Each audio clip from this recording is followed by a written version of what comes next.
Hi friends, welcome to Sapadu Nalla Irukku channel. எல்லாரும் எப்படி இருக்கீங்க? எல்லாரும் நல்லா இருப்போம். நம்ம சேனலை என்ன சப்ஸ்கிரைப் பண்ணாதவங்க போய் சப்ஸ்கிரைப் பண்ணிட்டு வந்துருங்க. வீடியோக்குள்ள போகலாம். இன்னைக்கு இந்த வீடியோல கார்த்திகை ஸ்பெஷல் பொரி உருண்டை தான் பார்க்க போறோம். ஃபர்ஸ்ட் வெல்ல பாகு எடுத்துக்கலாம். ஒரு panல தேவையான அளவு வெல்லத்தை எடுத்துக்கோங்க. அரை டம்ளர் தண்ணி ஊத்தி வெல்லத்தை நல்லா கரைய விட்டுக்கோங்க. பொரி உருண்டைக்கு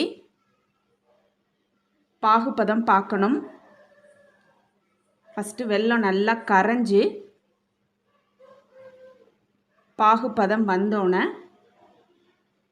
ஸ்டவ் ஆஃப் பண்ணிடலாம். இப்போ வெல்லம் கரைஞ்சிக்கிட்டு இருக்கு. நல்லா கொதிச்சு பாகுபதம் வந்தோடனே ஒரு சின்ன பிளேட்டில் கொஞ்சமாக தண்ணி விட்டு ஒரு ட்ராப் விட்டு பார்த்தீங்கன்னா பாகு தண்ணியில் கரையாமல் அப்படியே உருட்டிக்கிட்டு வரும். இதுதான் பதம்.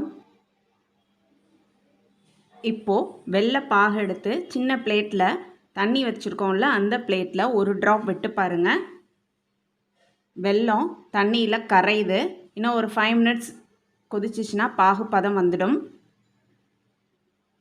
திருப்பியும் ஒரு ட்ராப் எடுத்து தண்ணியில் விட்டு பாருங்கள். இப்போ நல்லா உருட்ட வருது. இதுதான் வெள்ளை பாகு பதம். இப்போது கரெக்டான பதத்தில் இருக்குது. இப்போ ஸ்டவ் ஆஃப் பண்ணிடலாம். ஒரு எம்டி பிளேட் எடுத்து அந்த உருட்டி வச்ச பாலை தூக்கி போட்டிங்கன்னா நல்லா டங்குன்னு ஒரு சவுண்டு வரும். இதுதான் வெள்ளைப்பாகோட பதம். இப்போது நம்ம வெள்ளைப்பாகு சூப்பராக ரெடி ஆயிடுச்சு. அப்படியே விட்டிங்கன்னா பாகு இறுகிடும். ஸோ லைட்டாக அரை டீஸ்பூன் லெமன் ஜூஸ் விட்டிங்கன்னா பாகு அப்படியே இருக்கும். இப்போ பாகு ரெடி பண்ணியாச்சு. அதை நம்ம பொரி கூட மிக்ஸ் பண்ணி எப்படி உருண்டைகளாக செய்யலான்னு பார்க்கலாம்.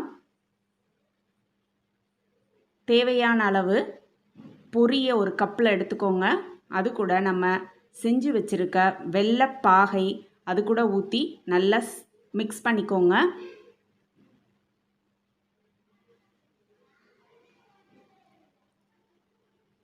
வெள்ளைப்பாகு பொரியோட நல்லா கலந்தோன்னே கையில் நெய் அல்லது எண்ணெய் தடவிட்டு